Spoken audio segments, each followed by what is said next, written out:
اعوذ باللہ من الشیطان الرجیم، بسم اللہ الرحمن الرحیم۔ کاشانہ بصیرت کے یوٹیوب چینل میں میں گل زہرا آپ سے سب کو سلام عرض کرتی ہوں۔ کتاب کا نام غدیر قرآن، حدیث اور ادب میں ہے اور اس کی جلد نمبر 10 ہے اور اس کے پارٹ نمبر 7 سے میں آج اس کا آغاز کرتی ہوں۔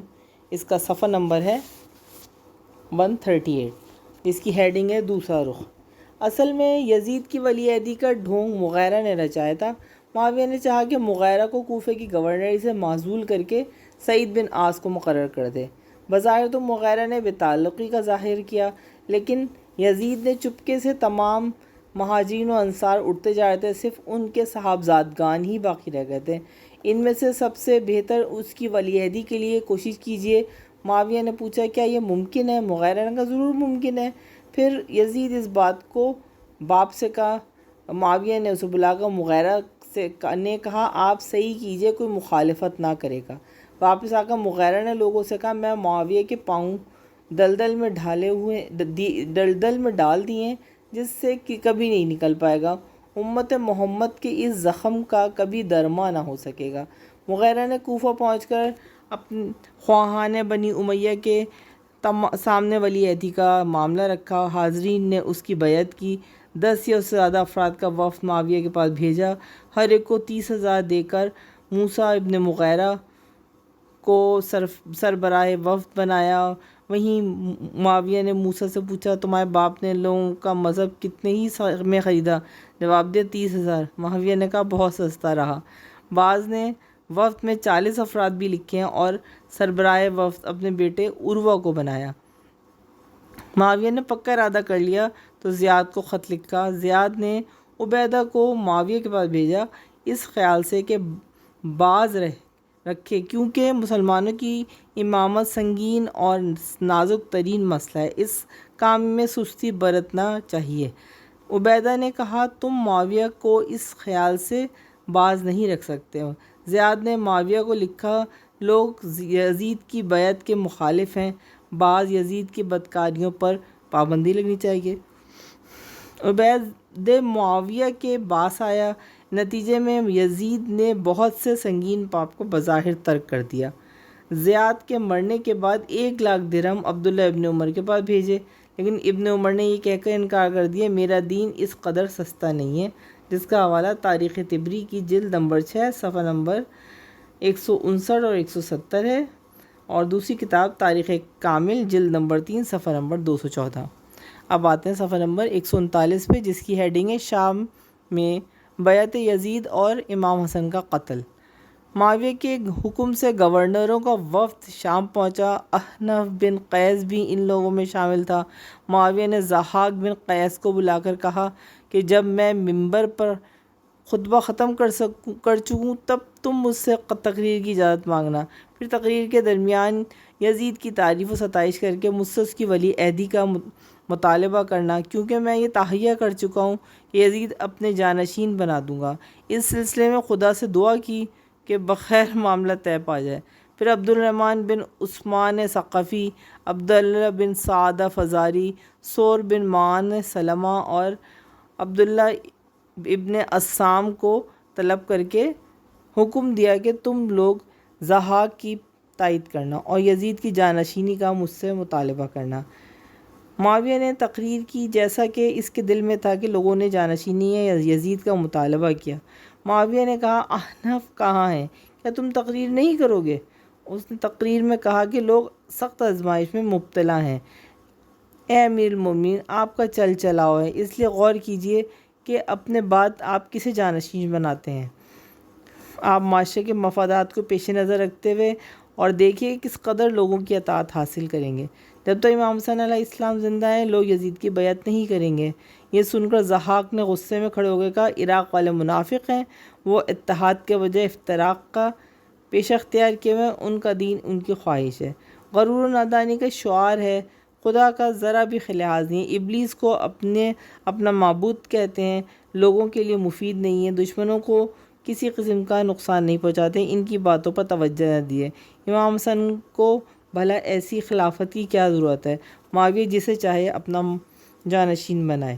الامامۃ السیاسہ صفحہ نمبر 138 اس کا حوالہ ہے۔ صفحہ نمبر 140 پھر احنف نے کھڑے ہو کے اے امیر المومنین آپ سمجھدار ہیں، آپ نے امام حسن سے صلح کی، اس میں کچھ عہد و پیما کیا، آپ عراقیوں کو زور زبردستی سے قبضے میں نہ کر سکیں گے۔ اگر آپ نے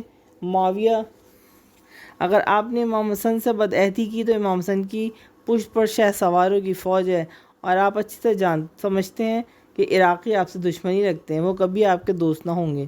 پھر یہ کہ امام حسن اور ان کے والد بزرگوار حضرت علی علیہ السلام کی مدح میں آیات نازل ہوئی ہیں جس کی وجہ سے لوگ ان کے دوست دار ہیں۔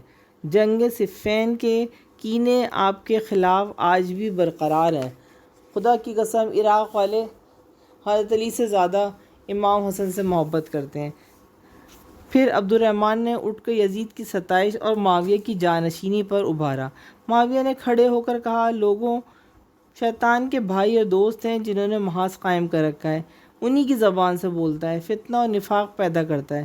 یہ اس وقت تک راہ راست پر نہ آئیں گے جب تک ذلت و مصیبت سے دوچار نہ ہو۔ پھر اس نے ضحاک کو کوفے اور عبد الرحمن کو عراق کا گورنر بنا دیا۔ اس وقت احنف بن قیس نے کہا، اے امیر المومنین آپ اچھے سے جانتے ہیں کہ یزید دن رات کیسی حرکتیں کرتا ہے، کہاں آتا ہے جاتا ہے، لہٰذا خوشنودی خدا کا تقاضا ہے کہ اس کے بارے میں امت سے مشورہ کر لیجئے، جبکہ آپ خود آخرت کا سفر کر چکے ہیں۔ یزید کے لیے دنیا مت سنواریے، کیونکہ آخرت صرف عمل صالح ہی سے سنورتی ہے۔ سمجھ لیجئے کہ آپ نے یزید کو حسن اور حسین علیہ السلام پر مقدم کیا، فضیلت دی، حالانکہ آپ خود جانتے ہیں کہ وہ کس مرتبے پر فائز ہیں، تو پیش خدا کوئی عذر نہ تراش سکیں گے۔ ہمارا کام تو فقط یہ ہے کہ خدا کے احکام پر بے چوچرا عمل کریں۔ پھر یہ کہ خود آپ نے امام حسن علیہ السلام سے عہد کیا تھا کہ خلافت میرے بعد امام حسن کے سپرد ہوگی، اس لیے چاروں ناچار امام حسن کے قتل کے لیے آمادہ ہو گیا۔ ابو الفرج اصفہانی لکھتا ہے کہ معاویہ نے یزید کی بیعت میں لینی چاہیے، سب سے بڑی رکاوٹ امام حسن اور سعد بن وقاص تھے، اس لیے اس نے امام حسن کو زہر دینے کی ٹھان لی۔ معاویہ کا قتل امام حسن ہونا آگے تفصیل میں آئے گا۔ ہیڈنگ ہے عبد الرحمن ابن خالد اور بیعت یزید۔ معاویہ نے ایک دن شامیوں کے سامنے تقریر کی، لوگوں میں بوڑھا ہو گیا ہوں، اس لیے چاہتا ہوں کہ کسی کو جانشین بنا دوں، تم لوگ اپنی رائے دو۔ لوگوں نے صحابی رسول صلی اللہ علیہ وآلہ وسلم اور دشمن علی عبد الرحمن بن خالد کا نام پیش کیا۔ معاویہ کو سخت ناگوار گزرا، لیکن اپنا غصہ چھپایا۔ کچھ دن بعد عبد الرحمن بیمار ہوئے۔ معاویہ نے اپنا یہودی طبیب ابن اسال کو بھیج کر تاکید کی کہ شربت میں زہر گھول کر پلا دو۔ شربت پیتے ہی اس کے کلیجے کے ٹکڑے گرنے لگے، اس کے اثر سے عبد الرحمن مر گئے۔ کچھ دن بعد مہاجرین خالد نے گھات لگا کر رات میں اس طبیب کو قتل کر ڈالا۔ آغانی میں ہے کہ لوگوں نے مہاجر کو قید کر کے معاویہ کے سامنے پیش کیا۔ معاویہ نے پوچھا، تم نے میرے طبیب کو کیوں مارا؟ مہاجر نے جواب دیا، مامور کو قتل کیا ہے، ابھی عامر و حاکم باقی ہے، میں نے ہتھیار کو قتل کیا ہے، ابھی ہاتھ باقی ہے۔ ابو عمر لکھتے ہیں کہ یہ واقعہ تفصیلی ہے، میں نے مختصر لکھا۔ اس واقعے کو عمر بن شعبہ نے اخبار دنیا میں اور دیگر مورخین نے بھی لکھا۔ یہ واقعہ 46 ہجری میں پیش آیا، یعنی یزید کے قضیہ چھوڑنے کے 2 سال بعد۔ اب ہم آتے ہیں صفحہ نمبر 142، اس کی ہیڈنگ ہے سعید بن عثمان۔ عثمان کے بیٹے سعید نے خراسان کی گورنری مانگی۔ معاویہ نے کہا، وہاں کا گورنر تو ابن زیاد ہے۔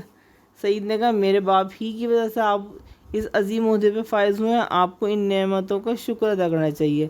آپ تو یزید کو میرے اوپر برتری دے رہے ہیں، حالانکہ میرے ماں باپ اس کے ماں باپ سے افضل ہیں۔ معاویہ نے کہا، میں نے عثمان کا حق ان کی خوانخواہی کا مطالبہ کر کے ادا کر دیا ہے۔ جہاں تک ماں باپ کے افضل ہونے کا سوال ہے، بخدا عثمان اور نائلہ مجھ سے اور میری بیوی سے افضل تھے۔ اب تیری برتری کی بات محمل ہے، میں یزید پر تجھے برتری ہرگز نہیں دے سکتا۔ یزید نے کہا، اے امیر المومنین، یہ آپ کے چچیرے بھائی ہیں، آپ کو ان کے معاملے پہ غور و فکر کرنی چاہیے۔ اس کا حوالہ ہے تاریخ طبری کی جلد نمبر 6 صفحہ نمبر 171۔ ابن قتیبہ کے مطابق جب معاویہ شام پہنچا تو سعید جو بدماش اور طرار تھا اس نے معاویہ سے کہا آپ میرے اور یا یزید کے لیے بیعت کیوں نہیں لیتے؟ اور پھر یہ وہ ساری باتیں جو بیان ہوئیں ان میں ان کا آپس میں مکالمہ ہوا۔ ابن عساکر کا خیال ہے کہ مدینے والے سعید کو چاہتے تھے اور یزید سے نفرت کرتے تھے۔ پھر اس سلسلے میں ساری بات ہوئی۔ اب ہیڈنگ ہے بیعت یزید کے متعلق معاویہ کے خطوط۔ معاویہ نے مروان کو خط لکھا کہ میں بوڑھا ہو چکا ہوں، اس لیے اپنے بعد اختلاف امت سے بچنے کے لیے کس کو جانشین بنانا چاہتا ہوں، لیکن مدینے والوں کی رائے کے مطابق یہ رائے طے پا نہیں سکتی، اس لیے ان لوگوں کے سامنے اس معاملے کو پیش کر کے ان کے جواب سے مطلع کرو۔ مروان نے لوگوں کو اطلاع دی۔ لوگوں نے کہا اچھی بات ہے، لیکن معاویہ کو نام بھی پیش کرنا چاہیے۔ مروان نے معاویہ کو خط لکھا تو اس نے یزید کا نام پیش کر دیا۔ جب یہ بات مدینے والوں کو معلوم ہوئی معاویہ اپنے بیٹے یزید کو جانشین بنانا چاہتا ہے، تو عبد الرحمن ابن ابی بکر نے تقریر کیا بخدا اے مروان تو نے غلط کیا، معاویہ بھی غلطی پر ہے اور تم لوگ بہترین شخص کو چھوڑ کر حکومت کو شہنشاہیت میں بدلنا چاہتے ہو۔ مروان نے عبد الرحمن کی طرف اشارہ کر کے کہا اسی شخص کے لیے قرآن میں مذمت وارد ہوئی ہے، ہر وہ شخص کے جس نے اپنے ماں باپ کے لیے کہا وائے ہو تم پر۔ یہ سن کر عائشہ نے پس پردہ چلا کر کہا تو نے عبد الرحمن کے لیے ایسی بات کی، خدا بخدا تو جھوٹا ہے، یہ آیت فلاں شخص کے لیے نازل ہوئی، البتہ تیرے اوپر رسول نے بارہا لعنت کی ہے۔ امام حسین علیہ السلام نے کھڑے ہو کر معاویہ کی تجویز کی مذمت کی۔ عبداللہ ابن عمر، عبداللہ ابن زبیر نے بھی مذمت کی۔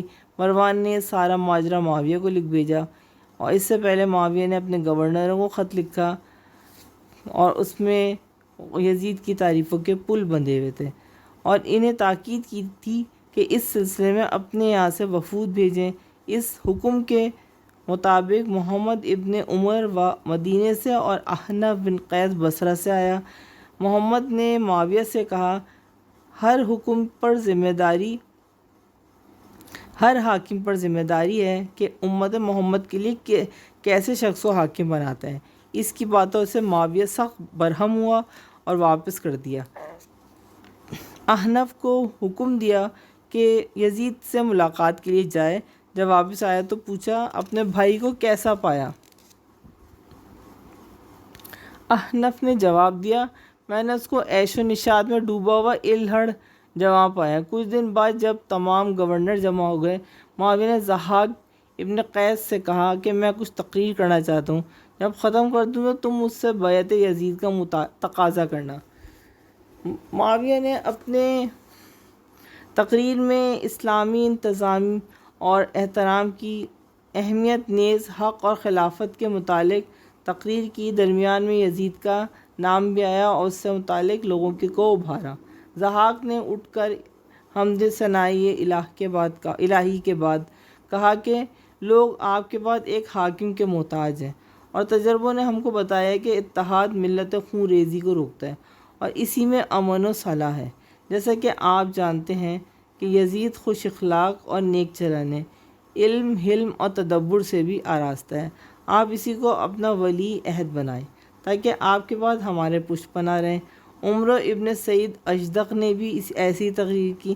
پھر یزید ابن مقنع نے بھی کہا اے امیر المومنین، اگر لوگ یزید کو ناپسند کریں گے تو تلوار کی طرف اشارہ کر کے کہا کہ ان کے لیے یہ ہے۔ معاویہ نے کہا بیٹھ جاؤ، تم شہنشاہ سے مخاطبت ہو۔ اس کے بعد گورنروں نے اپنے اپنے خیالات کا اظہار کیا۔ پھر معاویہ نے احنف سے رائے مانگی تو اس نے کہا اگر رائے دوں تو آپ سے ڈر لگتا ہے اور غلط رائے دوں تو خدا کا ڈر ہے۔ اب یزید کو مجھ سے بہتر جانتے ہیں، اس کی آمد و رفت کہاں ہے، اس کی چال ڈھال کیسی ہے۔ اگر خدا کی خوشنودی چاہتے ہیں تو اس سے باز آئیے، ہم تو بہرحال آپ کے اطاعت کریں گے۔ ایک شامی نے کھڑے ہو کر کہا پتہ نہیں یہ عراقی دیہاتی کیا بکواس کرتا ہے، ہمارا کام صرف یہ ہے کہ تلوار کے زور پر آپ کی بات منوائیں۔ اس کے بعد لوگ متفرق ہو گئے۔ معاویہ نے دوستوں کو انعام و اکرام سے نوازا اور مخالفوں کے ساتھ نرمی کا برتاؤ کیا۔ اسی طرح زیادہ تر لوگ بیعت یزید کے لیے آمادہ ہو گئے۔ اس کا حوالہ ہے الاغدف الفرید جلد نمبر 2 صفحہ نمبر 202 اور 302 اور 304. دوسری کتاب ہے تاریخ ابن کامل جلد نمبر 3 صفحہ نمبر 216 اور 214. اب ہم پڑھتے ہیں صفحہ نمبر 145 کی طرف. اس کی ہیڈنگ تھی دوسری صورت. مورخین نے لکھا کہ معاویہ نے شہادت امام حسن کے کچھ دن کے بعد شام والوں سے یزید کی بیعت لی. اس کی بیعت کی تمام گورنروں کو اطلاع دی. مدینہ کا گورنر مروان تھا. اسے حکم دیا کہ قریش اور تمام معززین کو بیعت یزید کے لیے آمادہ کرو. مروان چونکہ نتیجہ جانتا تھا اس لیے پس و پیش کرنے لگا. پھر معاویہ کو لکھا آپ کے قوم و قبیلے کے افراد بیعت یزید سے کترا رہے ہیں. آپ اپنی رائے لکھیے تاکہ اس پر عمل کیا جائے. معاویہ نے سمجھ لیا کہ مروان ٹال مٹول کر رہے ہیں. اس لیے لکھا کہ تمہاری گورنری سے معزول اور سعید ابن عاص کو متعین کیا جاتا ہے. مروان نے خط پڑھتے ہی آگ بگولا ہو گیا. اپنے خاندان اور بنی کنانہ کو جو اس کے ننیالی رشتہ دار تھے جمع کر کے ان سے شکوہ ریز ہوا کہ بغیر کسی سے مشورہ لیے بیعت یزید کی صحیح کر رہا ہے. بنی کنانہ نے اس سے کہا ہم لوگ تیر و تلوار ہیں, تم جس سے کہو گے اس سے جنگ کریں گے. مروان ان لوگوں کے ساتھ لے کر دمشق پہنچا. دربان نے مروان کے ساتھ انبوہ کثیر دیکھ کر داخلے کی اجازت نہیں دی. مروان نے دربار کو اچھی طرح پٹائی کی اور دربار میں داخل ہو گیا. اور بعنوان خلیفہ سلام کر کے معاویہ سے کہا. پھر تقریر میں خدا کی قدرت کا تذکرہ کر کے کہا کہ کوئی بھی قدرت خداوندی سے باہر نہیں جا سکتا. ہم نے تمہاری ہر طرح سے مدد کی. اب تم راہ راست سے بھٹک رہے ہو. دیکھو چھوکروں کو عنان حکومت تھما کر اسلام کی تباہی کا سامان نہ کرو. معاویہ کو مروان کی باتوں پہ غصہ تو بہت آیا, لیکن غصے کو پی کر نرمی سے مروان کا ہاتھ تھام کر بیچا. پھر کہا خدا نے حقدار کا حق معین کیا ہے اور تجھے معزز و محترم قرار دیا ہے. تمہارے آنے سے مجھے بڑی خوشی ہوئی.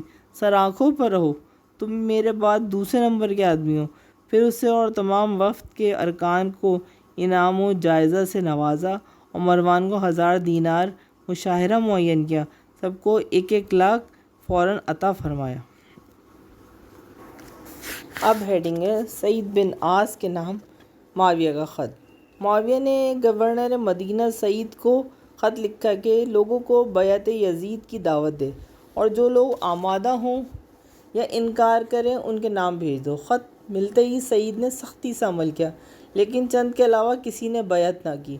خاص طور پر بنی ہاشم کے ایک فرد نے بھی بیعت نہیں کی. سعید نے تمام واقعہ معاویہ کو لکھ بھیجا. لوگ اس سے کترا رہے ہیں. بنی ہاشم کی تو ایک فرد نے بھی بیعت نہیں کی. سب سے زیادہ مخالفت میں آگے عبداللہ ابن زبیر ہیں. اگر میرے پاس معتبہ جنگی سوار ہوتے تو اسے دھر پکڑتا. اب آپ آ کر حالات سے نپٹیے. معاویہ نے ابن عباس, ابن زبیر, عبداللہ ابن جعفر اور امام حسین کو خطوط لکھے اور سعید کو تاکید کی کہ ان کے جوابات میرے پاس جلد ارسال کرو. سعید نے جواب دیا تمہارے خط سے معلوم ہوا ہے کہ مدینے والے قطعی بے اتنائی برت رہے ہیں, خاص طور پر بنی ہاشم. ابن زبیر کی رائے بھی معلوم ہو چکی ہے.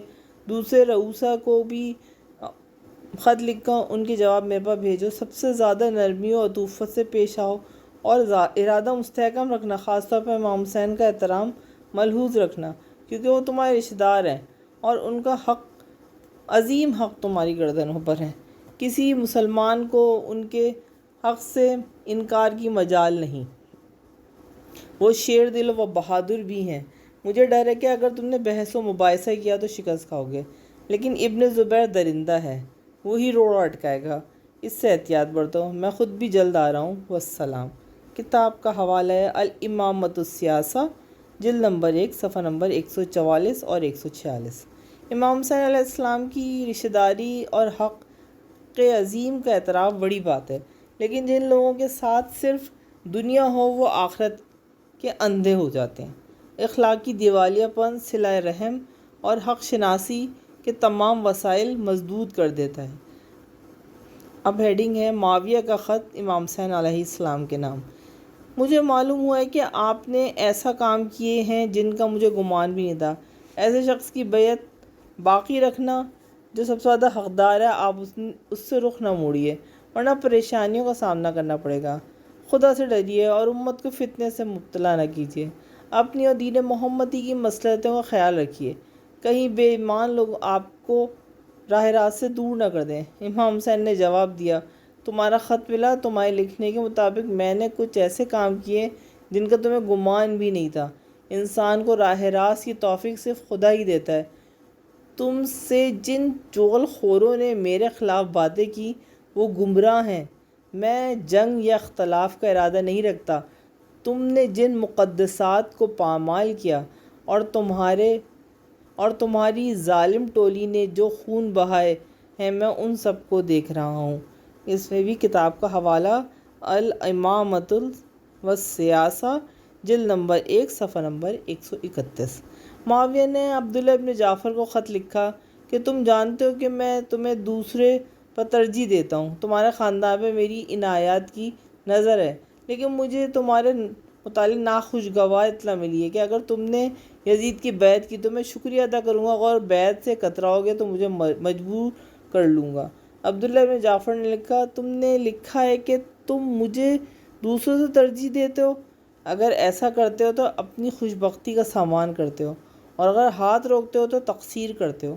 تم نے لکھا ہے کہ مجھے بیعت کے لیے مجبور کیا جائے گا، تو سن لو، اپنی جان کی قسم، کل میں نے تمہیں اور تمہارے باپ کو اسلام لانے کے لیے مجبور کیا، اور تم بے رغبت اور اضطرار کی حالت میں مسلمان ہوئے۔ اس کا حوالہ بھی کتاب الامامۃ والسیاسہ، جلد نمبر 1 صفحہ نمبر 147 148۔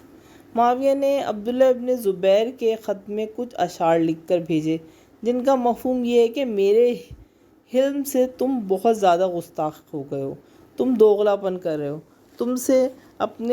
تم سے پہلے ابلیس نے بھی دوغلا پن کیا، اس نے خود اپنے آپ کو نقصان کیا، چنانچہ وہ معزز و محترم تھا پھر ملعون ہو گیا۔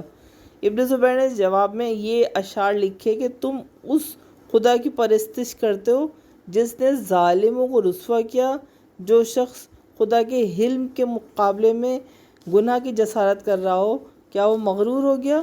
اگر تم نے اپنے منصوبے پر عمل کیا تو میں تلوار سے جواب دوں گا۔ صفحہ نمبر 148، اور اس کی ہیڈنگ ہے مدینے میں بیعت یزید۔ معاویہ نے سن 55 ہجری میں حج کا سفر کیا اور سن 56 ہجری میں عمرہ کا سفر کیا۔ دونوں سفر میں اس کا خاص مقصد یزید کی بیعت کے لیے فضا ہموار کرنا تھی۔ اس نے اس سلسلے میں بات چیت کی اور اصحاب نیز معزز شخصیت سے تبادلہ خیال کیا۔ مورخین نے ان دونوں سفر کو باہم گڈمڈ کر دیا۔ پہلا سفر، ابن قتیبیہ کے مطابق بیعت یزید کا تذکرہ نہیں کیا۔ جب مدینہ آیا تو لوگ اس کے استقبال کے لیے آئے۔ عبداللہ ابن عباس، عبداللہ ابن جعفر، عبداللہ ابن عمر، عبداللہ ابن زبیر کے پاس آدمی بھیج کر بلوایا، پھر اپنے دربان کو حکم دیا، جب تک یہ لوگ میرے پاس موجود ہیں کسی کو بھی اندر نہ آنے دینا۔ جب یہ لوگ بیٹھے تو معاویہ نے خدا کا شکر ادا کیا، اور خود شکر ادا کرنے کے بعد رسول اللہ صلی اللہ علیہ وآلہ وسلم پر صلوات پڑھی، پھر کہا کہ میں بوڑھا ہو چکا ہوں، میں چاہتا ہوں یزید کو اپنا جانشین بنا دوں، مجھے امید ہے کہ تم لوگ بھی اس کو پسند کرو گے۔ میں حسن و حسین کی موجودگی میں اس لیے بات نہیں رکھنا چاہتا کہ یہ لوگ فرزند رسول ہیں۔ اب تم لوگ امیر المومنین کے سامنے صحیح رائے پیش کرو۔ عبداللہ ابن عمر نے حمد و ثناء الہی کے بعد کہا، ہم نے تمہاری بات رکھ لی۔ خدا نے اپنے رسول کو وحی کے ذریعے امت کی تبلیغ پر معین کیا ہے، اس لیے انہی کے خاندان کے لوگ حکومت کے سزاوار ہیں۔ امت کو حکم رسول کی اطاعت کرنی چاہیے۔ صفحہ نمبر 149۔ پھر عبداللہ ابن عمر نے تقریر کی کہ قرآن کی روشنی میں یہ خلافت رسول کے قرابت داروں کا حق ہے، اور اگر ابوبکر اور عمر کے طریقے پر عمل کیا جائے تو خاندان رسول کے افضل شخص کو حکومت اسلامی سپرد کر دینی چاہیے۔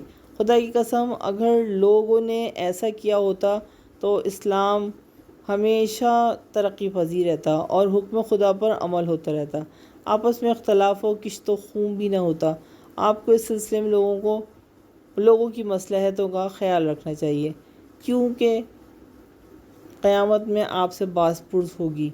آپ نے حسن و حسین کو دعوت نہ دے کر اچھا کام نہیں کیا ہے۔ ان دونوں کی مرضی کے بغیر یہ کام مکمل بھی نہیں ہو سکتا۔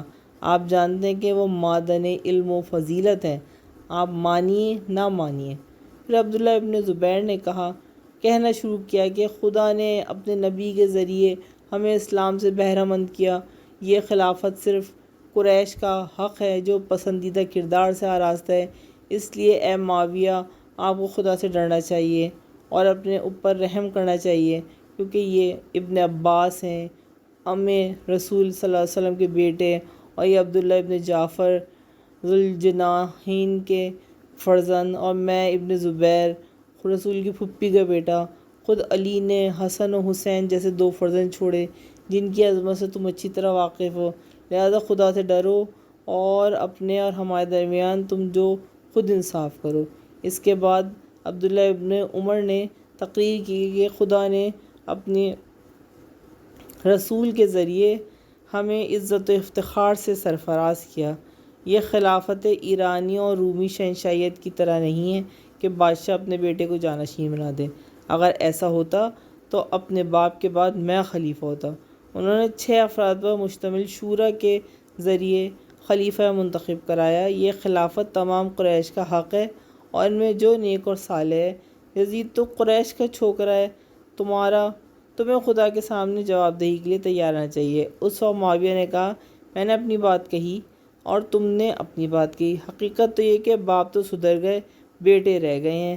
مجھے ان اصحاب کے بیٹوں کے مقابل خود اپنا بیٹا زیادہ عزیز ہے۔ پھر یہ کہ اگر تم لوگ میرے بیٹے سے ملاقات کرو تو بات کرنے میں تیز و ترار پاؤ گے۔ حکومت بنی عبد مناف ہی کا حق ہے کیونکہ وہ رسول خدا کے رشتہ دار ہیں، لیکن رسول خدا کی وفات کے بعد لوگوں نے ابو بکر عمر کو بغیر اس کے کہ ان کے خاندان میں بادشاہی رہے منصب حکومت سے سرفراز کر دیا۔ پھر یہ کہ انہوں نے پسندیدہ رویہ اپنایا، اس کے بعد حکومت خاندان عبد مناف میں پلٹ آئی اور قیامت تک اسی خاندان میں رہے گی۔ اے ابن زبیر اور ابن عمر، سن لو، خدا تمہیں اس حکومت سے محروم کر چکا ہے، لیکن میرے یہ دونوں چچیرے بھائی ابن عباس اور عبداللہ بن جعفر حکومت سے بہرحال وابستہ رہیں گے انشاءاللہ۔ پھر کوچ کا حکم دیا اور کوئی بیعت یزید کی بات نہیں کی۔ مخالف و موافق لوگوں کے وظائف بھی بند نہیں کیے، شام واپس چلے گئے، سن 51 ہجری تک بالکل خاموش رہے۔ کتاب کا حوالہ ہے الامامۃ والسیاسہ، جلد نمبر 1، صفحہ نمبر 144 اور 142۔ اس تاریخی تذکرے میں عبد الرحمن بن ابی بکر کا کہیں ذکر نہیں، لیکن ابن حجر نے اصحابہ میں لکھا کہ حسین ابن علی و زبیر کے ساتھ عبد الرحمن بن ابی بکر نے بھی تقریر کی اور کہا، یہ خلافت رومی اور ایرانی شہنشاہیت نہیں، بخدا میں ہرگز بیعت نہیں کروں گا۔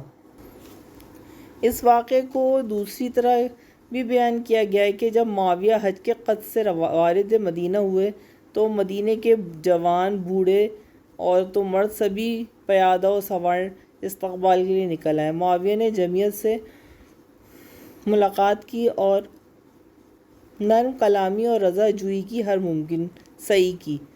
خوش آمدید مدینے والوں سے کہا، فقط آپ حضرات کی محبت اور شوق ملاقات میں یہ طویل اور تھکا دینے والا سفر کیا ہے تاکہ مجاوران رسول اکرم کی زیارت کر سکوں۔ جواب میں بہت سے لوگوں نے خوش آمدانہ باتیں کی۔ جرف تک پہنچے تو امام حسین اور ابن عباس سے استقبال کے لیے آ گئے۔ دونوں کی طرف اشارہ کر کے معاویہ نے کہا، یہ دونوں سردار بنی عبد مناف ہیں۔ پھر ان دونوں سے خصوصی توجہ کے ساتھ باتیں کرنے لگے، اعزاز و اکرام کے تمام لوازمات برتنے لگے۔ کبھی ان دونوں سے خصوصی توجہ کے ساتھ باتیں کرنے لگے، اعزاز و اکرام کے تمام لوازمات بتانے لگے، کبھی ان سے گفتگو کر دے، کبھی ان سے کب مدینہ آئے تو امام حسین و ابن عباس اپنے اپنے گھروں واپس آ گئے اور معاویہ حضرت عائشہ سے ملنے چلے گئے۔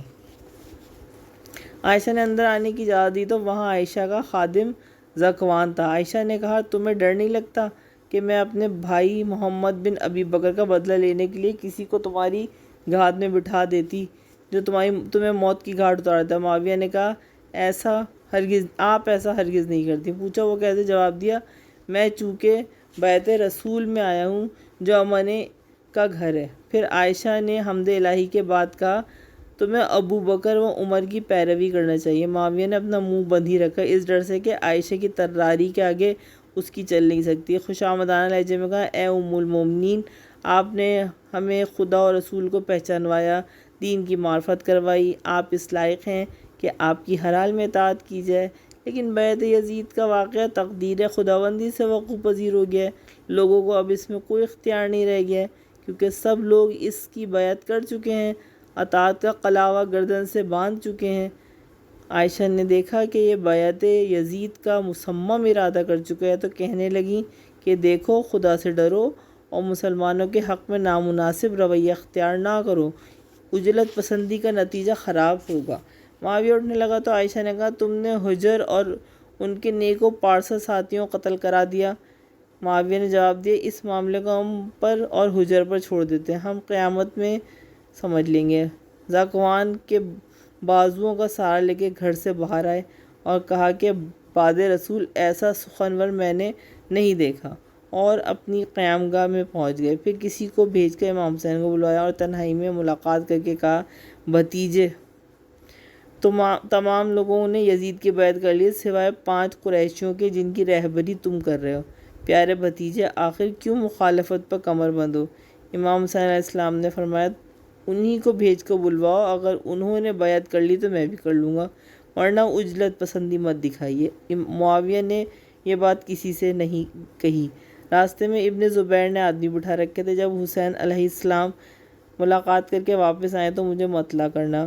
اس شخص نے امام حسین سے پوچھا، آپ کے بھائی زبیر نے پوچھا ہے کہ وہاں کیا واقعہ پیش آیا؟ تفصیل پوچھنے میں بہت زیادہ اصرار کیا۔ پھر معاویہ نے ابن زبیر کو بلوایا اور خلوت میں وہی بات کی۔ زبیر نے وہی کہا کہ آپ انہیں بلوائیے، اگر انہوں نے بیعت کی تو میں بھی کر لوں گا۔ پوچھا، کیا ایسا ہی کرو گے؟ جواب دیا، ہاں۔ معاویہ نے اس کی خبر کسی کو نہ دی۔ تھوڑی دیر کے بعد ابن عمر کو بلوایا۔ خلوت میں ان دونوں سے بھی زیادہ نرم کلامی سے گفتگو کی اور کہا، مجھے یہ بات ناپسند ہے کہ میں امت محمد کو اس طرح چھوڑ دوں جیسے بغیر چرواہے کے بکریوں کا جھنڈ۔ بریکٹ میں، ہائے، اس بات کا احساس رسول خدا کو نہ تھا۔ وصیت رسول کو ٹھکرا کر اپنے مطلب کے وقت اس حقیقت کو بنیاد بنایا جاتا ہے کہ رسول بعد برسی و جانشین بنائے چلے گئے ہوں گے، یہ سوچا بھی نہیں جا سکتا۔ Bracket close. تم جن کی سرداری کرتے ہو ان 5 کے سوا سبھی نے یزید کی بیعت کر لی، آخر تم مخالفت پر کیوں کمر بستہ ہو؟ ابن عمر نے کہا، کیا آپ ایسا کام کریں گے جس سے آپ کی بیعت بھی حاصل ہو جائے اور خون بھی نہ بہے؟ معاویہ نے کہا، میں یہی کام کروں گا۔ ابن عمر نے کہا، آپ عمومی جلسہ کیجئے، اگر سب نے بیعت کر لی تو میں بھی کر لوں گا۔ خدا کی قسم، اگر امت کسی حبشی پر بھی ایکا کر لے گی تو میں اس کی بیعت کر لوں گا۔ معاویہ نے کہا، اگر ایسا کرو گے؟ ابن عمر نے کہا، ہاں، ایسا ہی کروں گا۔ تو پھر عبد الرحمن بن ابی بکر کو بلا کر کہا، اگر تم گناہ میں اپنے ہاتھ کو کیوں رنگین کر رہے ہو؟ عبد الرحمن نے کہا، میں اس میں اپنی بھلائی سمجھتا ہوں۔ معاویہ نے کہا، خدا کی قسم، میں نے تمہارے قتل کا ارادہ کر لیا ہے۔ عبد الرحمن نے کہا، اگر تم نے ایسا کیا تو دنیا میں ذلت پاؤ گے اور آخرت میں جہنم۔ یہ کہہ کے وہاں سے چلے گئے۔ اس دن معاویہ نے لوگوں کو انعام و بخشش سے نوازنے میں گزار دیا، لوگوں کی عزت افزائیاں صرف کیں۔ دوسرے دن صبح حکم دیا کہ تخت آراستہ کیا جائے، اس کے اطراف میں کرسیاں لگا دی جائیں تاکہ دربان و مقربان اس کے برابر اپنے خاندان کے لوگوں کی کرسیاں لگوائیں۔ خود یمنی جامہ زیب تن کیا، سیاہ امامہ لگایا، معطر ہو کے اپنے تخت پر بیٹھا کہ لڑکوں کو نزدیک ہی بیٹھنے کا اشارہ کیا تاکہ ضروری باتیں نوٹ کی جائیں۔ دربان کو حکم دیا کہ کسی کو بھی خواہ کوئی بھی ہو بغیر میری اجازت کے اندر آنے نہ جائے۔ پھر امام حسین علیہ السلام اور ابن عباس کے پاس آدمی بھیج کر انہیں بلوایا۔ پہلے ابن عباس آیا اور سلام کیا۔ معاویہ نے انہیں بائیں جانب بیٹھنے کو کہا۔ بات چیت شروع کی۔ معاویہ نے کہا، خدا نے مزار رسول کی مجاورت سے تم لوگوں کو پوری طرح بہرہ مند کیا ہے۔ ابن عباس نے کہا، بلکہ اس کے علاوہ بھی ہم لوگوں کے حصہ نصیب ہوا ہے۔ معاویہ یہ باتیں اس لیے کی تھی کہ بات چیت دوستانہ ماحول میں شروع ہو اور بحث و مجادلہ کی نوبت ہی نہ آئے۔ ابھی بات انسان کی سرشت اور عمر کے متعلق ہو رہی تھی کہ امام حسین علیہ السلام آ گئے۔ معاویہ کی نظر پڑی تو داہنی طرف بیٹھنے کا اشارہ کیا، پھر ان کی اور اولاد امام حسن کی احوال پرسی کرنے لگے۔ امام جواب دے کر خاموش ہو گئے۔ پھر معاویہ نے تقریر شروع کی اور حمد و ثناء الہی اور درود رسول کے بعد رسول صلی اللہ علیہ وسلم کی دنیا سے بے اتنائی، شیخین کی خلافت اور تیسرے صاحب کے حادثہ قتل کا تذکرہ کیا۔ پھر کہا کہ تمہیں بعد ہی میں معلوم ہو چکا ہوگا کہ یزید کی بیعت کے لیے کوشش کی جا رہی ہے تاکہ معاشرتی وحدت برقرار رہے۔ تم دونوں بھی قرابت رسول رکھتے ہو، خود علم اور شجاعت سے آراستہ ہو، لیکن میں نے یہ باتیں یزید سے زیادہ سیکھی ہیں۔ پھر یہ کہ وہ واقف سنت رسول اور واقف قرآن ہے، اس کا حلم پتھر کو بھی موم کر دیتا ہے۔ تم جانتے ہو کہ معصوم رسول نے جنگ ذات سلاسل میں عمر و ابوبکر کو اکابر صحابہ کے مقابل سربراہ لشکر بنایا۔ ان کی سیرت ہماری اسوہ ہے۔ اب اے بنی عبد المطلب، ہمارے اور تمہارے مفادات مشترک ہیں۔ اس نشست میں ہم تم سے انصاف کی توقع کرتے ہیں۔ اب تم لوگ اپنے اپنے رائے کا اظہار کرو۔ جواب میں ابن عباس کھڑے ہونا چاہتے تھے کہ امام حسین نے انہیں بٹھا دیا اور فرمایا، چونکہ معاویہ کا زیادہ تر روئے سخن میری طرف ہے، اس لیے مجھے جواب دینے دو تاکہ زیادہ تہمت مجھ کو لگائی گئی ہے۔ امام علیہ السلام نے فرمایا، اما بعد، اے معاویہ، تم رسول خدا صلی اللہ علیہ وسلم کی جس قدر بھی مدح کرو ان کے بے شمار محاسن کے مقابل کم ہے، کم ہی ہوگا۔ تم حقیقت کو چھپا نہیں سکتے۔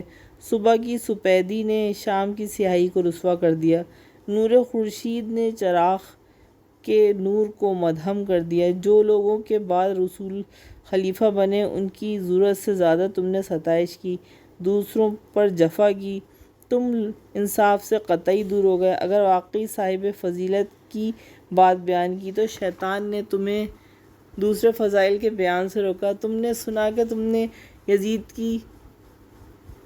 میں نے سنا کہ تم نے یزید کی سیاست، تدبر اور دوسرے کمالات کا ڈھونگ رچایا ہے۔ تم اس بارے میں لوگوں کو مغالطہ دینا چاہتے ہو۔ ایسا لگتا ہے کہ یزید کوئی اجنبی آدمی ہے یا کوئی غائب ہے، یا کسی ایسی چیز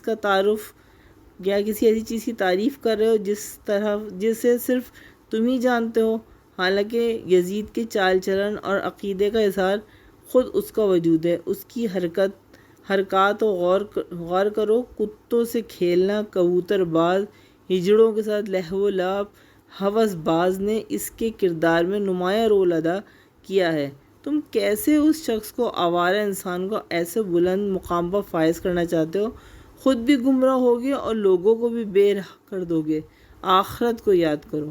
معاویہ نے ابن عباس سے رخ کر کے کہا، تمہارے پاس تو اس سے بھی تلخ تر ہوگی۔ ابن عباس نے کہا، بخدا وہ ذریت رسول اور اصحاب کسا کے فرد ہیں، پاک و معصوم خانوادے کے چشم و چراغ ہیں، لہٰذا تمہیں اپنے ارادے سے باز آنا چاہیے۔ معاویہ نے کہا، میں ہمیشہ بردبار رہا ہوں اور بہترین بردباری ہے کہ خاندان کے لوگوں سے بردباری کی جائے۔ جاؤ خدا کی پناہ میں۔ پھر عبد الرحمن بن ابی بکر، عبداللہ بن عمر، ابن زبیر کو آدمی بھیج کر بلوایا۔ جب آ گئے تو ابن عمر نے کہا، تم تو ہمیشہ کہتے تھے ایک رات بھی بے امام کی بیعت کے نہ گزارنا چاہیے۔ اب میں تمہیں اسلامی وحدت کو برہم نہ کرنے کی تاکید کرتا ہوں تاکہ بعد میں خونریزی نہ برپا ہو۔ یزید کی بیعت ایک تقدیر الہی تھی جو انجام پا گئی۔ اب کسی انسان کو اس میں چوں چرا کی گنجائش نہیں۔ لوگوں نے پیمانے محکم باندھ لیا ہے، یہ کہہ کے خاموش ہو گئے۔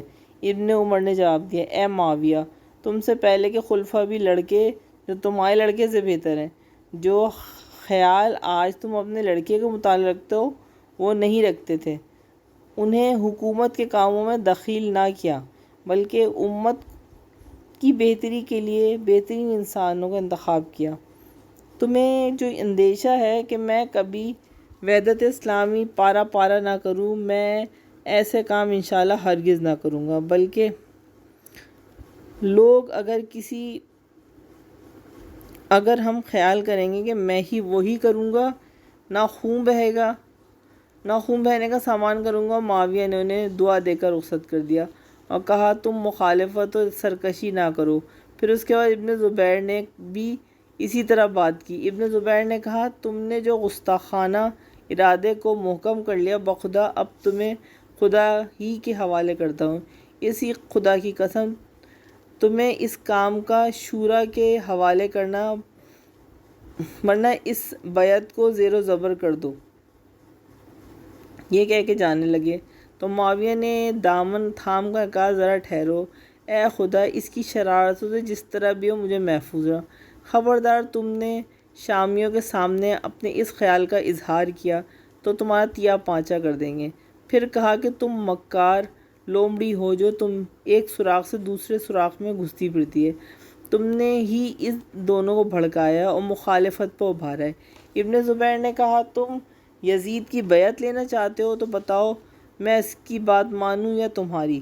اگر خلافت سے تھک گئے ہو تو استعفیٰ دے دو اور یزید کی بیعت کر لو، ہم بھی اس کی بیعت کر لیں گے۔ آپس میں بہت زیادہ تبادلہ خیال ہوا۔ آخر میں معاویہ نے کہا، میں جانتا ہوں تم اپنے کو موت کے منہ میں دھکیل رہے ہو۔ پھر ان دونوں کو رخصت کر دیا اور 3 دن تک لوگوں سے ملاقات نہیں کی۔ چوتھے روز نکل کر حکم دیا کہ لوگوں کو اپنے اہم مسئلے کے لیے جمع ہونے کی خبر دو۔ لوگ مسجد میں جمع ہو گئے۔ ان متذکرہ چند افراد کو مسجد کے آس پاس بٹھایا، حمد و ثناء الہی کے بعد یزید کے محاسن و فضائل، اس کی قرآنی بصیرت اور حدیث فہمی کا تذکرہ کیا۔ پھر کہا کہ مدینہ والوں، میں یزید کی بیعت کے لیے یہاں آیا ہوں۔ پھر شہر و دیہات میں جہاں بھی اس مسئلے کو پیش کیا گیا، سب نے بلا چوں چرا تسلیم کیا۔ فقط مدینہ باقی رہ گیا جو تاخیر و بے توجہی کا مظاہرہ کر رہا تھا۔ مدینہ کے چند سربراہ بیعت سے کترا رہے تھے۔ بخدا اگر مجھے معلوم ہوتا کہ یزید سے بہتر بھی مسلمانوں میں کوئی ہے تو میں اس کی بیعت کر لیتا۔ یہ سنتے ہی امام حسن علیہ السلام کھڑے ہو گئے اور خدا کی قسم، جو شخص یزید اور اس کے ماں باپ سے بھی افضل و بہتر ہے، اس کو تم نے نظر انداز کر دیا۔ معاویہ نے پوچھا، وہ کون ہے؟ شاید تم اپنے ہی کو مراد دے رہے ہو۔ فرمایا، ہاں۔ معاویہ نے کہا، میں مانتا ہوں تمہاری ماں یزید کی والدہ سے قطعاً افضل ہے۔ وہ اگر عام عورت ہوتی تو اس کی ماں سے افضل ہوتی، لیکن وہ دختر رسول بھی ہیں، سبقت ایمان اور دینی بصیرت سے سرفراز ہیں۔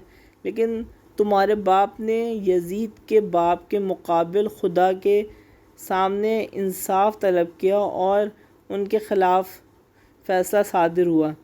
امام حسین نے فرمایا، تمہاری نادانی کے لیے یہی کافی ہے کہ تم نے آخرت پر دنیا کو ترجیح دے رکھی ہے۔ معاویہ نے کہا، تم نے اپنے کو یزید سے بہتر کہا، بخدا وہ امت کے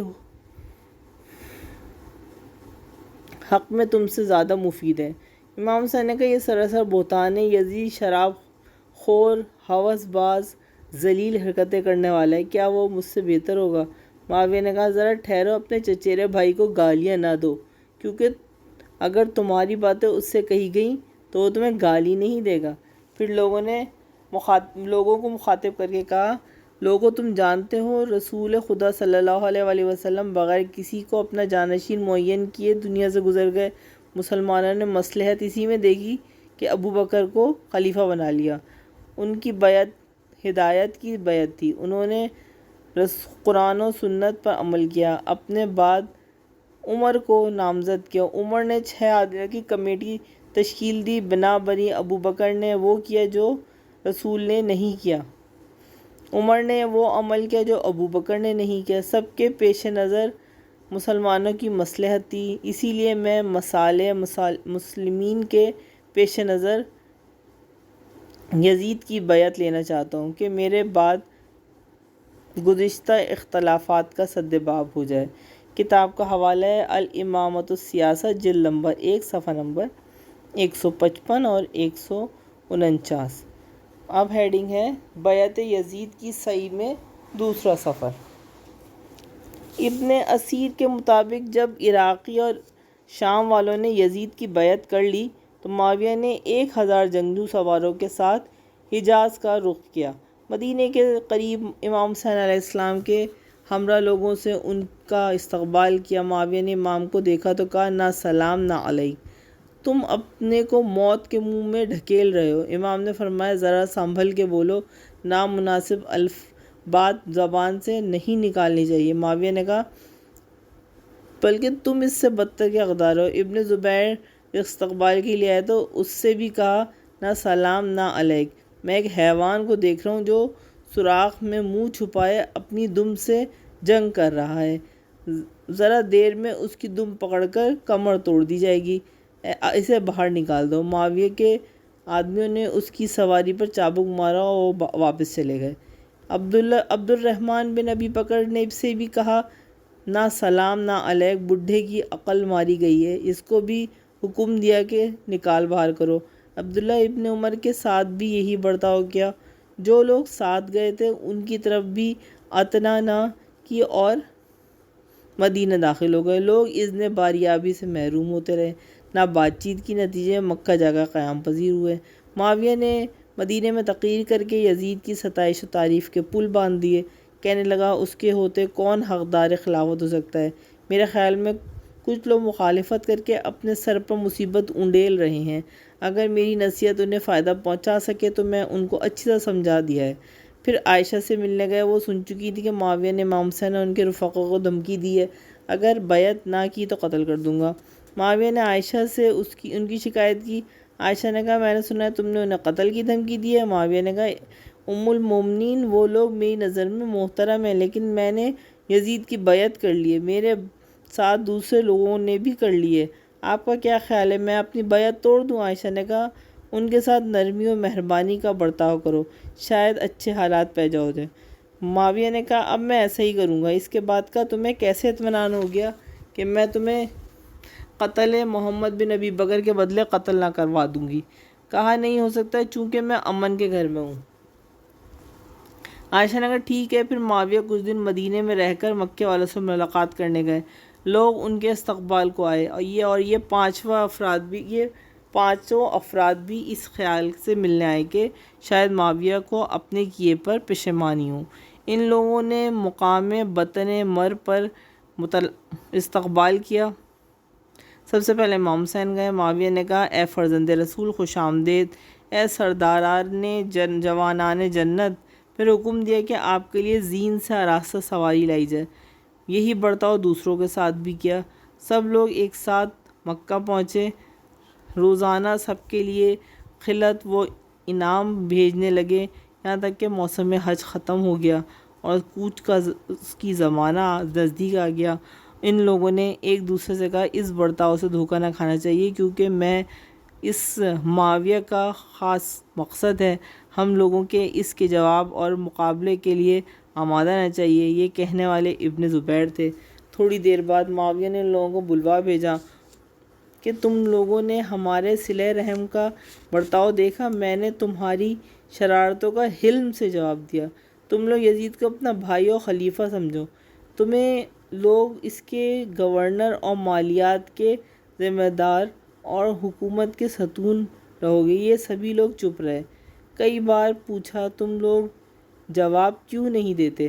پھر ابن زبیر نے کہا، تم ہی ان کے ترجمان ہو۔ ابن زبیر نے کہا، میں تمہیں 3 کام کی اختیار دیتا ہوں، ان میں سے کسی ایک کا انتخاب کر لو۔ معاویہ نے کہا، ہاں کہو۔ زبیر نے کہا یا تو رسول خدا صلی اللہ علیہ وآلہ وسلم کی طرح عمل کرو یا ابو بکر کی سیرت پر عمل کرو ورنہ حضرت عمر کا طریقہ اختیار کر لو۔ معاویہ نے پوچھا انہوں نے کیا کیا تھا؟ ابن زبیر نے کہا رسول خدا نے کسی کو اپنا جانشین نہیں بنایا تھا اور دنیا سے تشریف لے گئے۔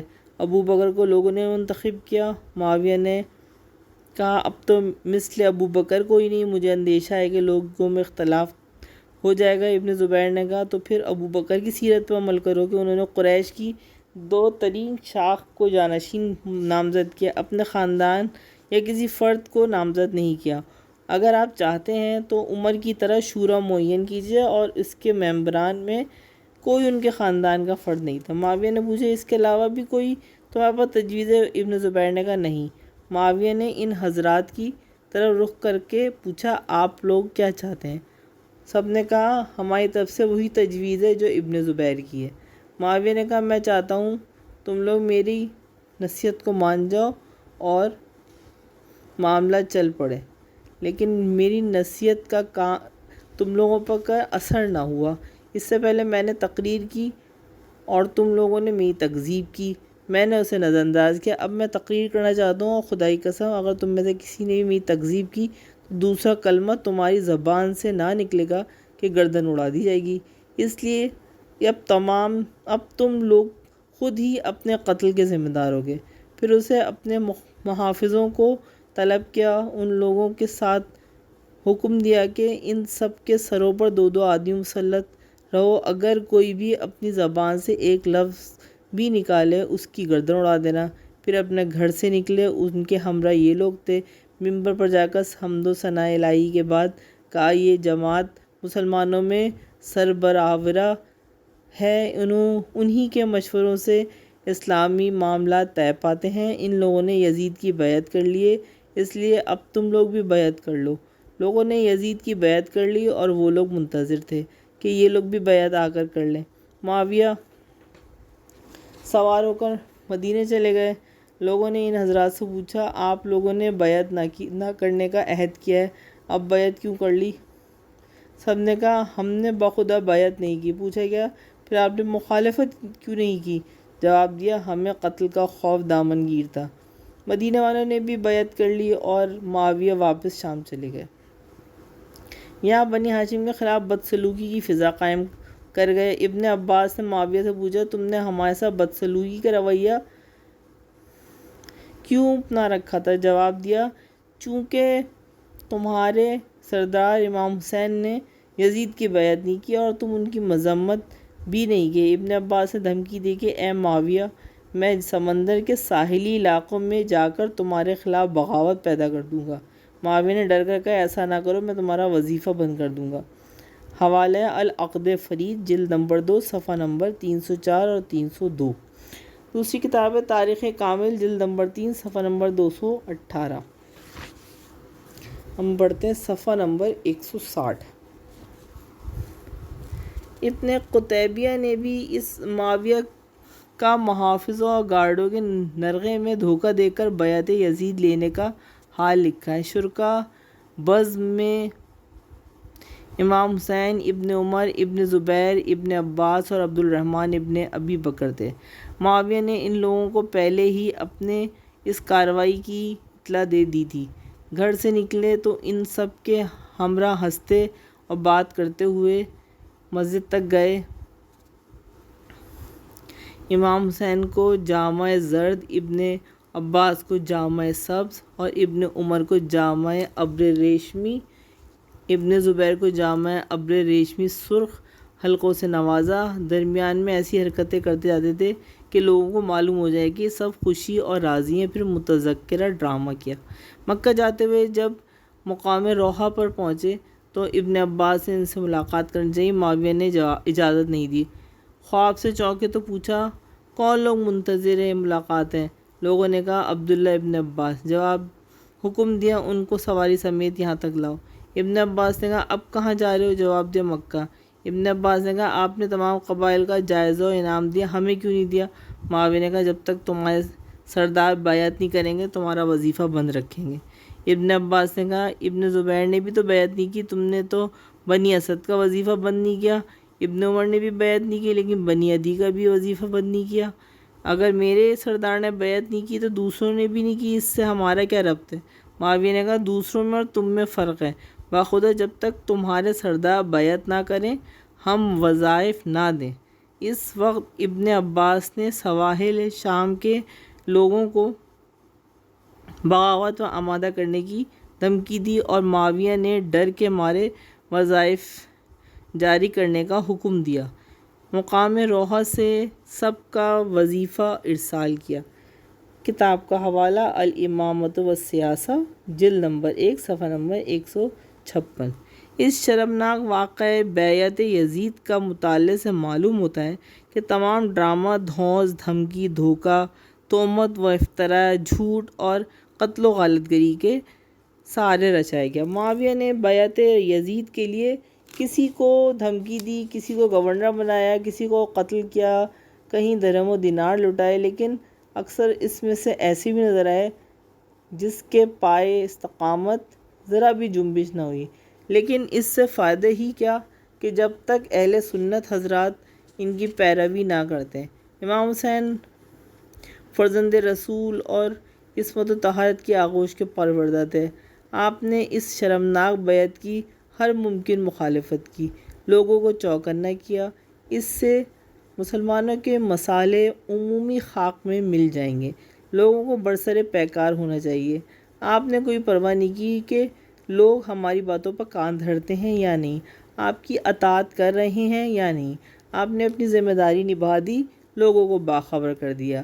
آپ نے معاویہ کی تہمت اور دوسروں کی سرزنش کی ذرا بھی پرواہ نہیں کی۔ آپ مسلسل احتجاج کرتے رہے، یہاں تک کہ معاویہ اپنے شرمناک گناہ کے لیے جہنم واصل ہو گیا۔ امام حسین علیہ السلام اس حال میں خدا سے ملاقی ہوئے کہ آپ نے اپنی ذمہ داری بحسن وجوہ نبھائی اور خدا اور رضا الہی کی ابدی سعادتوں سے سرفراز ہوئے۔ امام حسن کی طرح امام حسین بھی قتیل بیعت ہوئے۔ اسی بیعت کی وجہ سے اسلام پر بے شمار نحوستیں برس پڑیں، کعبے پر چڑھائی ہوئی، واقعہ حرہ، ناموس مدینے کی بے حرمتی، واقعہ کربلا کا اندھوناک حادثہ جس کی نظیر تاریخ پیش کرنے سے قاصر ہے۔ اس واقعہ شہادت کے بعد ہر وابستہ رسول کی آنکھیں قیامت تک آنسو بہاتی رہیں گی۔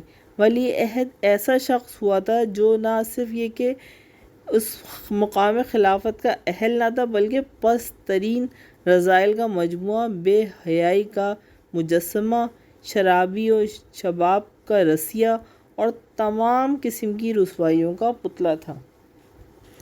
اکثر پاک نفس افراد نے یہی گواہی دی۔ چنانچہ مدینہ کا وفد جس میں عبداللہ ابن حنظلہ غسیل ملائکہ، عبداللہ ابن ابی عمرو، منظر بن زبیر اور دیگر اعیان مدینہ تھے، یزید نے ان کا بڑا احترام کیا، بڑی خاطر و تواضع کی۔ ان میں منظر کے علاوہ سبھی نے مدینہ واپس آ کر یزید کے پاپ بیان کرنا شروع کر دیے۔ انہوں نے کہا ہم ایسے شخص کے پاس سے آ رہے ہیں جو بے دین، کنیزوں کا رسیہ، گویوں کا شیدا، کتوں کا شوقین اور نہایت اوباش ہے۔ نتیجے میں مدینہ والوں نے بیعت کا قلاوہ گردن سے اتار پھینکا۔ اس کتاب کا حوالہ ہے تاریخ طبری جلد نمبر 7 صفحہ نمبر 4۔ دوسری کتاب ہے تاریخ کامل جلد نمبر 4 صفحہ نمبر 45۔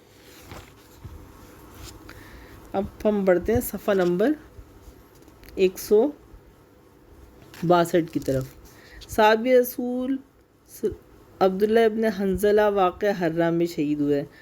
آپ نے اپنی تقریر میں یزید کے ترک نماز، شراب خوری اور ماں بہن بیوی میں تمیز نہ کرنے کی صفات کا تذکرہ کر کے اگر لوگوں میرا ساتھ دیں تو میں اس کے خلاف جہاد کروں۔ حوالہ اس کا تاریخ ابن عساکر کی جلد نمبر 7 صفحہ نمبر 372۔ منظر نے کہا کہ یزید نے مجھے 1 لاکھ رشوت دی اس لیے کہ اس کی بدکاریاں بیان کرنے سے قاصر ہوں۔ بخدا وہ شراب پیتا تھا اور مستی میں نماز بھی چھوڑ دیتا تھا۔ اس کا حوالہ ہے تاریخ کامل جلد نمبر 4 صفحہ نمبر 45۔ عتبہ بن مسعود نے ابن عباس سے کہا کہ انتہائی شرابی و ہوس باز یزید کی آپ بیعت کریں گے ابن عباس نے کہا چھوڑو بھی، ابھی اس سے بھی بدتر کمینے آئیں گے جس کی تم وہ بیعت کرو گے۔ میں نے تمہیں منع کیا تھا کہ تم اس کے مرتکب ہوئے، دیکھو گے ایک قریشی دار پر چڑھایا جائے گا، مطلب تھا عبداللہ ابن زبیر۔ یزید کے سیاہ کارنامے عالم میں لوگوں سے پوشیدہ نہ تھے، تو کیا اس کے باپ معاویہ سے پوشیدہ تھے؟ وہ صالح صحابہ کے درمیان اس کی مدح سرائی کرتا ہے، جبکہ خود معاویہ نے ایک خط میں یزید کی بہت سرزنش کی ہے۔ اے یزید، سمجھ لو کہ شراب کی مستی سے شکر خدا کی توفیق سلب ہو جاتی ہے اور خدا کی مسلسل عنایات نظر انداز کرنے لگتا ہے۔ یاد رکھو یہ سب سے بڑی مصیبت ہے۔ انسان نماز کو اس کے وقت پر نہ پڑھے، شراب خوری ہی کی وجہ سے نماز کو انسان ترک کرتا ہے۔ دوسرا نقصان یہ کہ اس کی وجہ سے انسان برے کاموں کو اچھا لگنے لگتا ہے اور گناہوں کا ارتکاب کرتا ہے۔ جب کام تنہائیوں میں کرنا چاہے اعلانیہ کرنے لگتا ہے۔ بنا بنی اپنے کو تنہائیوں میں پاپ کرنے سے بے خوف ہو جاؤ، اپنے برے کاموں کو چھوڑ دو۔ انہی مشہور رذائل اور خبائث کی وجہ سے حسن بصری نے کہا معاویہ کا یزید کو جانشین نامزد کرنا 4 عظیم ترین پاپ میں سے ایک ہے۔ اس 7ویں حصے کو یہیں پہ اختتام کرتے ہیں۔ وما علینا الا البلاغ۔